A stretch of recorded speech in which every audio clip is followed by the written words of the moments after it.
Discussions in this show should not be construed as specific recommendations or investment advice. Always consult your investment professional before making important investment decisions. Securities offered through registered representatives of Cambridge Investment Research, a broker-dealer member FINRA SIPC. Advisory services through Cambridge Investment Research, Inc., a registered investment advisor. Cambridge and Houston First Financial Group are not affiliated. Good morning, everybody. You're listening to Money Matters. I'm Chris Hensley. We have a fantastic show lined up for you today. Our guest is Jeff Goodell. He is the author of the new book, The Heat Will Kill You First, Life and Death on a Scorched Planet. Jeff, thank you so much for joining us this morning. Happy to be here. And I'll do a little quick monologue here. So I wanted to share your bio with listeners. Jeff Goodall is a renowned author and journalist known for his extensive work on climate change and environmental issues. His latest book is The Heat Will Kill You First, Life and Death on a Scorched Planet. He has been covering climate change for over 2 decades at Rolling Stone and has appeared on various media platforms discussing climate and energy issues. Jeff, welcome once again. I do want to share with listeners, we have kind of a theme going here. It wasn't on purpose, but last week we actually did a show on home generators, and it was called Surviving the Storm. So we're here in Houston, and there's a generator group that's national, and it's kind of set up for when there's storms and that kind of thing. And being in Texas, the power grid going out and stuff. So this seems to go really well with that.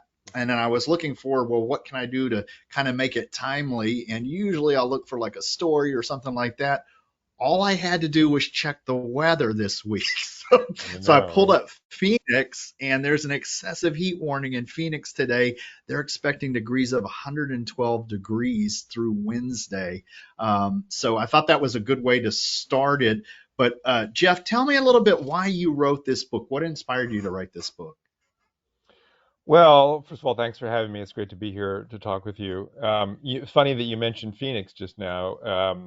The forecast that I just saw went up to actually 117 this week, which Holy is smokes. record breaking. And I bring that up because it was actually a visit to Phoenix about 4 years ago that inspired this book. I was there for to do some reporting on a different story, and it was a 115-degree day, and I had to walk about 12 blocks downtown. And as many people may know, cities are even hotter than the sort of general air temperature because the asphalt and the concrete radiates the heat out. So I don't know how hot it was exactly where I was when I was walking, but I had to walk like 12 blocks downtown, and I felt myself getting dizzy and like I felt my heart pounding, and I thought, oh my God, what is happening to me? And I realized at that kind of moment, the power of heat to affect our bodies and our health. And I had been writing about climate change. I've been writing about climate change for a couple of decades, but I had never really thought about how dangerous heat is. And that experience in Phoenix made me think differently about it. And it made me think, oh my God, I don't, we all bat around this phrase global warming, and it sounds like this sort of gentle thing about, better beach weather. And in fact, heat is a very, very dangerous, a very dangerous thing. And so I set out to kind of explore that in this book. Well, and when we say that you've written on climate change in the past, I mean, we left out the introductions by Al Gore and Naomi Klein. So this is a space you worked in, but the heat part of it, what a timely thing for this heat wave in Texas that we're experiencing. Now, do you live in Austin as well? Yeah, I do. I live in Austin. I'm just here in Washington for some book events. Fantastic. So one of the questions I wanted to ask you is, how does this rising heat reveal kind of the fault lines in government, politics, economy, and values? As you wrote the book, tell us a little bit about that. Well, that's a really good question. I mean, one of the powerful things about heat is the way it does reveal these fault lines. I think there's a common view of a lot of people, probably a lot of people who are listening to this podcast, that heat's not a big deal because, we all have air conditioning. We're just going to turn up the air conditioning, and, our power bills will be a little bit more and all that, but it'll be fine. And I think one of the myths that I'm trying to explode in this book is that we will not be fine. First of all, you and I and many of the listeners may have air conditioning and be in air conditioning, in fact, right now. But billions of people on this planet do not have air conditioning and do not have access to air conditioning. Or even kind of more heartbreakingly to me, they may have an air conditioner, but they can't afford to turn it on. Or they can only afford to turn it on for an hour or so a day. So they're putting them, they're constantly making kind of arbitrage between do I spend money on food or do I spend money on heat, on cooling myself down? And if they make the wrong calculation, they can die, right? Because of the extreme heat in some of these places. So that's one important aspect. Other important aspect, there's two other points. One is that we can't air condition, heat affects it's not just about us and our bubble. It affects every living thing on the planet has this sort of thermal zone. So for example, I did a lot of reporting in Texas in the Rio Grande Valley and other places on the heat impact on food crops. And, there's especially really important crops like corn in Texas are at the edge of their thermal limits. And when it gets too hot, they die. And, if our summers as they are get consistently hotter, corn will not grow in Texas anymore. And other crops are facing the same thing. So you have this, we're not going to air condition the wheat fields and cornfields, right? I mean, so it has impacts on our food prices, on our food productivity. It has impacts on how diseases are spread because mosquitoes and other insects and other creatures, one of the things that happens as our world gets hotter is things move and migrate. And as they move and migrate, whether they're human beings or mosquitoes or birds or whatever they are, they carry the microbes that they came from with them and they bring them into new places. And this is one of the ways that new diseases are spread. But the last most important thing that goes to your opening thing about generators last week is that, yeah, you're good in air conditioning right now. And, I was in Austin yesterday and it was 104 when I left. And I don't know what it is right now, but it's been hot for the last couple of weeks, really hot. And, and all of us who live in Texas remember the power outages a couple of years ago in the winter. During these heat waves, there's been enormous strain on the grid because everyone's cranking up their air conditioning. And so if we have a massive blackout during one of these heat waves or one of these extreme temperature days, a lot of people are going to die. And there's no question about that. So this thing that we're all going to be okay because we have air conditioning is just a terrible fallacy that we need to think more broadly about. And, we're not okay. That's a lot that you shared with us. Just that idea that we're okay because we have the air condition, and there are so many things that we're not. The idea of the food supply chain. If it gets hot enough, you mentioned corn here in Texas, the diseases. I was going to ask you about that because that's something you write about extensively in the book, and I didn't realize how that worked. Can you elaborate just a little bit more on that? How the heat could also play into future pandemics or disease and that sort of thing? Sure. So one of the, and this is very much a Texas story. I spent a lot of time actually in Houston, going out with public health officials, trapping mosquitoes, because mosquitoes are exquisitely sensitive to temperature range. They are little creatures that are, as we all know, very mobile, can move around very easily. They're not like a pine tree that is stuck in one place and can't easily get up and move to somewhere cooler or warmer. Mosquitoes can move very, very easily, and they carry a lot of different diseases, dengue fever, Zika, and just the last couple of weeks, we've seen a resurgence of malaria in the southern United States, in Texas and Louisiana, and that has been eradicated from the United States for decades. It's still malaria is still a huge problem in the world. 400,000 people or so die a year from malaria in Africa. But in the US, it's pretty much unheard of. You living in Houston and I living in Austin, I don't worry if I get bit by a mosquito that's going to be carrying malaria. But now it's coming back. And, the causes are complicated, but heat is a big factor because as it gets a little bit warmer, the range of the kinds of mosquitoes that are carrying these diseases expands. And so, you know, a perfect example of this is Mexico City. Mexico City has a kind of coolish Mediterranean climate that basically is just a little bit, has always been a little bit too cool for any mosquitoes. Anyone who's spent any time there, my wife is from Mexico City, and so we spend a lot of time there. And there's basically no mosquitoes there. There has never been historically. So there's none of these malaria, dengue, Zika, anything. But it's gotten a couple degrees warmer there because of the warming climate. And now mosquitoes are beginning to move in and they're carrying these diseases. So suddenly you have a city of 30 million people that is now vulnerable to these diseases that they have basically, not thought about protections for. They don't have screens on their windows. They just, in the way that you and I, who have lived in a place that has mosquitoes, we have some protections up from them. A place like Mexico City, you have a lot of really vulnerable people who are now all of a sudden exposed to these diseases that are carried by these.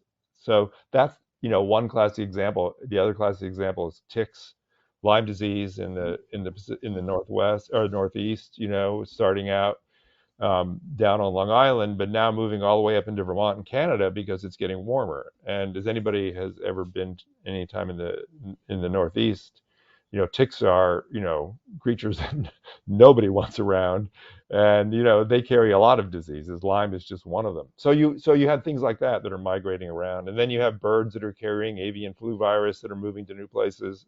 There's just a lot as things move around, they carry stuff and they bring it to new places. And it's one of the unspoken, but most, I think, kind of dangerous aspects of these changing heat patterns. That's a lot that I didn't even think about when it comes to the disease, these things like malaria, dengue fever that we haven't had to deal with, kind of Right. migrating around, and just that when you mentioned Mexico City, these cities that aren't necessarily set up, they may not have the screens, they're not prepared for this, so these are things that people don't have in their mind. That as we see these heat waves really come, we need to be thinking about this stuff. I do want to ask you, I'm going to ask you a couple questions here, but kind of tell us about what life would look like in some of these major cities like Chicago, Boston. Phoenix is one that came up. We're here in Houston, you're in Austin. When we start reaching these kind of, emergency level of heat, tell us a little bit about how those cities will look like. Well, that's a great question. And I think we've seen hints of it in the last few weeks in Texas. I've certainly seen it in Austin. We had temperatures in Austin of 110, 112. I think that some parts of southern Texas hit a heat index, which is a combination of humidity and heat, of 120 degrees in the last couple of weeks. We've had heat records broken all over Texas, and people say, "Oh, Texas is always hot," and of course it's always hot, but we're seeing records being broken and this heat staying around longer and longer. And this, as we continue to burn fossil fuels and put CO2 into the atmosphere, it is going to get hotter. That is a basic scientific fact, as real as gravity. There's no issue. No, there's no questioning that, right? So, what we saw in the last couple of weeks, just I saw in Austin, people, you don't do things in the middle of the day. You don't go for a run in the middle of the day. You don't you go for a walk early in the morning. All the cafes in Austin, everybody was sitting inside instead of sitting outside. On Father's Day, I wanted to go for a hike with my kids, but instead, we went to a movie because we didn't want to go outside. So you become kind of imprisoned in these air conditioned spaces. But as it gets hotter and hotter, even a few degrees hotter, if it were up to 125 or something, which scientists cannot say, even at the levels of CO2 we have now, that can't happen. It could happen. You'll begin to see, real you know, visible impacts in the sense of trees dying, plants dying, many more people dying, people who are don't have access to air conditioning, who are or can't afford it. You know, heat is very predatory on vulnerable people and living things, but people especially. So people who have heart conditions, people who are have hypertension, people on various kinds of medications, older people in general, people who are doing outdoor work. You know, I mean, I talked to in Houston. Speaking of Houston, you know, I talked to a city official while I was reporting my book, who said, you know, as the heat rises in Houston, we're going to have to shift all construction to nighttime. So, like, what does that mean? How do you think about that? And how disruptive is that? And how disruptive to the economy of Houston or Texas is it going to be when it gets too hot for outdoor work in the daytime during the summer? So summer becomes this time when you can't do things outside unless you're doing it at night. And you know, we talk about sort of economic impacts of this, and that's huge. I mean, if you begin to think about, oh, we can't build buildings, you know, like we normally do, or construction projects during, you know, 3 months of summer because it's too hot. And if we're going to do it, we're going to have to do it at night. That's incredible change in the sort of economic rhythms of our state. That is, everything that you just said there, 100%, and especially for local listeners, Houston. I mean, the nighttime construction, that all of the things. Even, you mentioned Father's Day, changing your plans. I was up at 7 a.m. with the blower on the roof of my house, getting pine needles off of it because I didn't want to be up in the heat of the Yeah. day here. So this is a very real thing. I've got probably two more questions for you before we hit the end of the show here. One, you don't have to answer this one if you don't want to, but because we're in Texas, do you have any opinions as far as the governor, ERCOT, and kind of how the Texas stuff plays into this specific to us?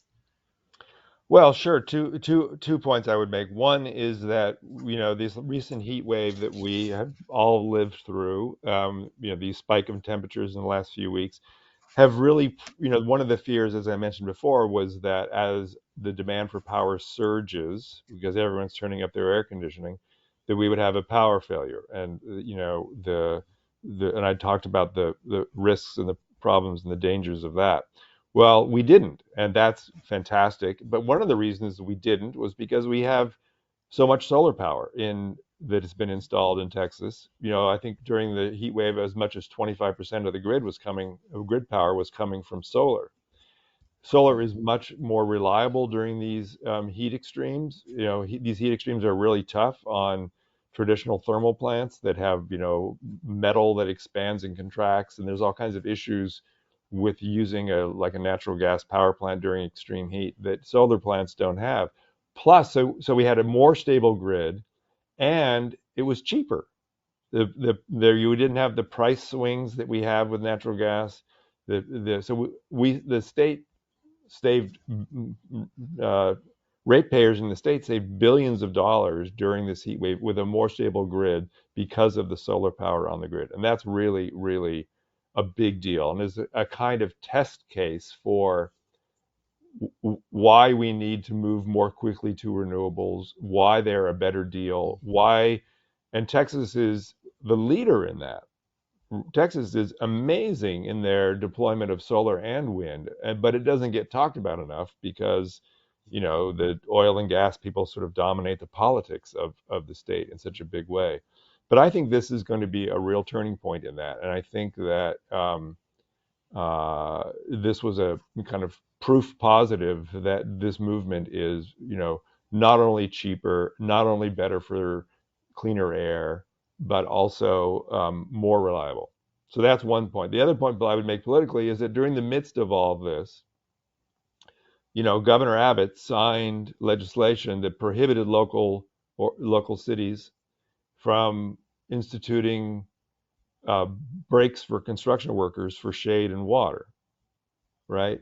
And, you know, the outrageousness of that, just from a sort of purely human point of view, is to me, sort of mind-boggling, and I don't know how this is justified or rationalized. I mean, it's partly economic, like we can't afford to, have workers taking breaks, because it raises the cost of projects. Well, okay, then either you have to start moving towards night time so it's cooler, or you're going to have a lot of workers die. And, is that okay? That we have workers dying on construction projects, in the middle of the day because the governor doesn't want to give them a 15-minute water and shade break, you know? So it's bringing up a lot of, pretty, tough political questions.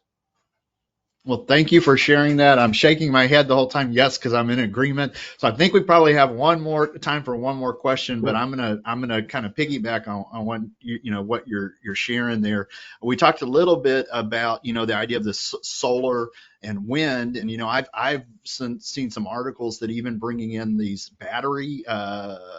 the battery part, that we've gotten a bigger bang for the battery. Backups that are these giant, power stations or whatever. So that's interesting to me. We kind of started with the idea that we're talking about climate change here, and it's okay to say that because we've spent the last 5 years. I'm just kind of like in a blur where it's intellectual shorthand. If somebody doesn't accept the science, I don't want to talk to them because I'm not going to debate you whether gravity is a real thing. Yes, we can have this theoretical study, but we've thought in the past we weren't that, we didn't have to revisit stuff that we already know. So put that aside. Now we know we're seeing some of this stuff roll out, and I'm an optimist, believe it or not, after having these shows. So I'd kind of like to end the show with that.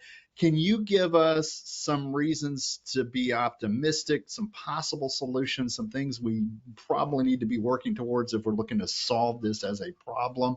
Is that possible? Are we all screwed? I'll just leave No, it with that.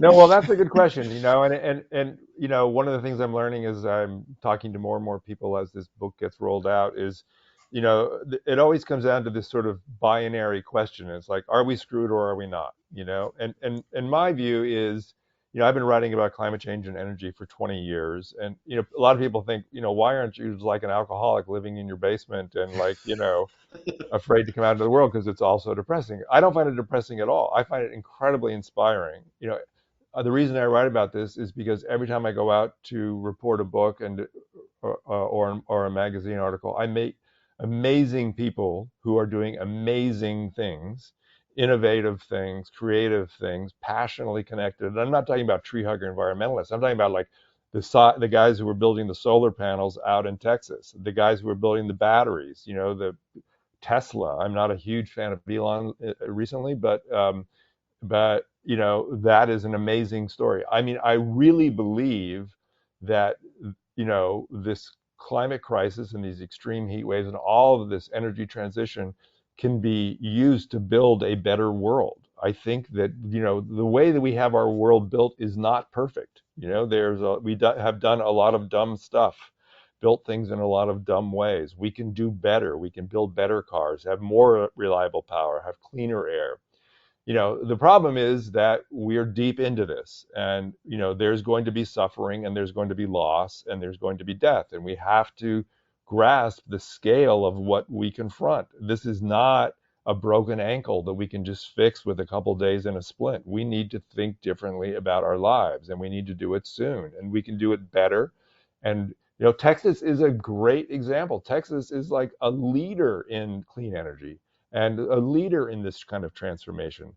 But for political and cultural reasons, it doesn't get talked about enough. But if you look at it from a like money making and economic point of view, Texas is like, booming into the future. But it's also one of the places in the country that is at most risk because of climate change. You have the Gulf Coast with sea level rise, floods, increasing strong storms. There's $30 billion being spent on this Ike Dike to protect Houston, right? That they're building. They're going to be building very soon because of the risk of storm surge. Austin is constantly, there's a huge issue with water, in Austin and other Texas cities, right? and that's directly related to climate change. I went to the Rio Grande Valley to, talk to a bunch of farmers and everything, and where the Rio Grande Valley meets the Gulf, it's basically nothing. There is no mouth of the Rio Grande anymore for all intents and purposes, because all the water's been sucked away by agriculture and development. And then we have these extreme heat waves that Texas is very vulnerable to. So Texas is like in the bullseye in Right, in right. a good way, and in a more like, we better get this figured out because we're going to suffer the impacts of it more than any other state in the nation, I would say. But we also have the money, the brains, the skills, the energy background that can lead the transformation, and with tremendous economic upside. There's a lot of money to be made in this transformation, and some of the oil companies and stuff are really starting to get that also. So I feel very optimistic. But I also feel like, it's really important for me to try to shatter the binary of, are we doomed or are we not? We're in big trouble. We have a Hmm. lot to do, and there's going to be a lot of changes in our world. But the sooner we embrace them and get on with it, the better off we're going to be. I love it. I love it. What a great place to leave it. The book, The Heat Will Kill You First, Life and Death on a Scorched Planet by Jeff Goodell. Jeff, thank you for sharing with us today. Is there anything, I know that this is available on Amazon, and did it release last week or this week? I knew it just came out. Today, today is Today. Oh, today is hey, Pub what Day. good time. What So a great time. Well, absolutely. Thank you for spending time with us. Anything you'd like to leave the listeners with? Just a closing thought? no, just that, the book is, I moved to Texas 4 years ago, and the book, a lot of the book is built around Texas, and I love living here, and I hope a lot of people who live in Texas will have a look at the book, because I think that, I kind of think of it as a kind of survival guide to the 21st century, and I think it can save lives by understanding, the impacts of heat, in more detail, because there's a lot of ignorance out there about how, including my own, about the impacts of heat. So I hope people will have a look at it. Well, thank you so much. Have a good rest of the day, and thank you again. Okay.